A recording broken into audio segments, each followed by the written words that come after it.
The keynote speaker of the event, for which nearly 200 more supporters shared breakfast inside a Methodist church's gymnasium, was Tommy Battle, Huntsville's mayor and gubernatorial candidate. Battle noticeably avoided any mention of Moore despite standing nestled among gigantic Roy Moore election posters. He spoke about veterans, jobs, the economy and the great state of Alabama, but never mentioned the judge during his speech. Another speaker, local criminal court Judge Ches Bedsole, also tiptoed around Moore, but drew an audible reaction when he mentioned the senator from Minnesota by name. "I read in Politico that Doug Jones is taking money from Democratic senators," Bedsole said to the crowd. "The 4 senators that gave him the most are Kirsten Gillibrand, Elizabeth Warren, Kamala Harris, and our good friend, Al Franken."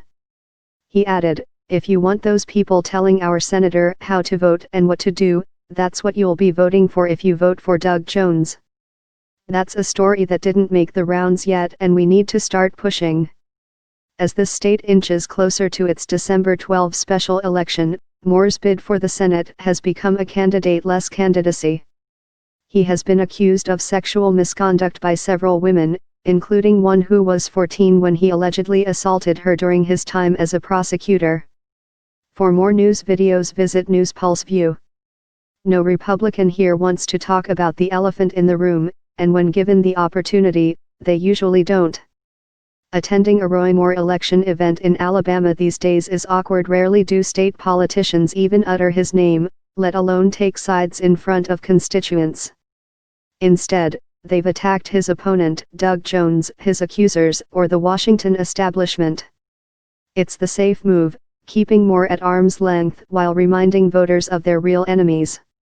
And their delicate dance around the subject of Moore became a little easier when a Democratic senator got caught up in a sexual misconduct scandal of his own, complete with damning photos and an admission of wrongdoing.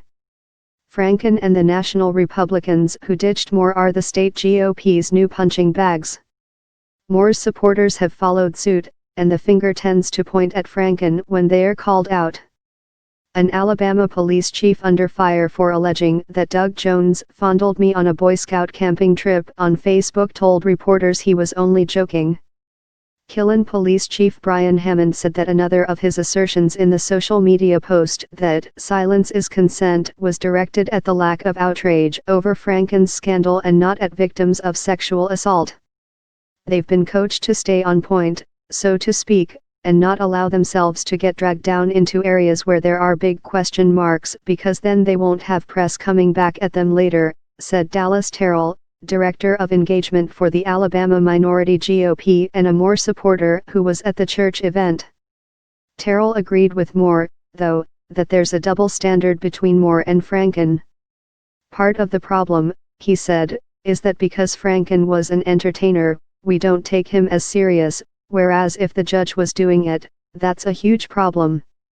Moore's opposition is worried that local Republicans, even the ones who have withdrawn their support, are biding their time until the election, when they'll vote for him anyway. At least some GOP officials, alongside State Governor Kay Ivey, have already moved in that direction. Ivey has said she'd vote for him despite believing his accusers.